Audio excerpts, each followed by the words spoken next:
పిల్లల పల్లకి తెలుగు నీతి కథలు. ఒక అడవిలో ఒక తెలివి తక్కువ తోడేలు ఉండేది. అది ఒకరోజు అడవిలో తిరుగుతుండగా దానికి ఒక తల్లి మేక 2 పిల్లలు కనిపించాయి. వాటి దగ్గరకు వెళ్లి మేకతో, ఇక మీకు నూకలు చెల్లిపోయాయి.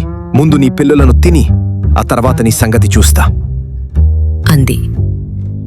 మేక ఆలోచించి, నిన్నాపగలిగే బలం మాకెక్కడిది, చచ్చే ముందు ఒకసారి పాట పాడొచ్చా అని అడిగింది.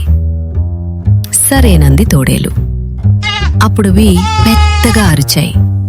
అది విని వాటి యజమాని పరుగు పరుగున రావడం చూసి తోడేలు అక్కడి నుంచి పరారైంది. కాసేపటికి దానికో కోడిపుంజి కనిపించగా, చాలా ఆకలితో ఉన్నాను, ఈరోజు నీ పని అయిపోయింది అంది ఆవేశంగా. అలాగా, నన్ను తిని నీ ఆకలి బాధ తీర్చుకో, కానీ చివరిగా నన్నొక్కసారి ప్రార్థన చేసుకోనివ్వు అని కోడి అడిగింది. సరే అంది తోడేలు. నాతో పాటు నువ్వు కూడా కళ్ళు మూసుకో అంది కోడి. సరేనని తోడేలు కళ్ళు మూసుకోగానే అదే అదునుగా భావించిన కోడి అక్కడి నుండి పరారైంది.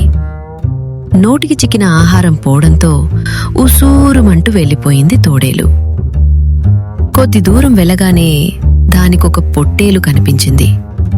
దాని దగ్గరికెళ్ళి, నేను నిన్ను ఎలా తినేస్తానో తెలుసా? నీ చర్మం, కొమ్ములతో సహా మొత్తం తినేస్తా అంది. సరే, నువ్వు నోరు పెద్దగా తెరుచుకుని ఉండు, నేనే పరుగును వచ్చి నీ నోట్లు పడతాను, హాయిగా తిందువుగాని అని రెప్పపాటులో పరుగున వచ్చి బలంగా కొమ్మేసింది.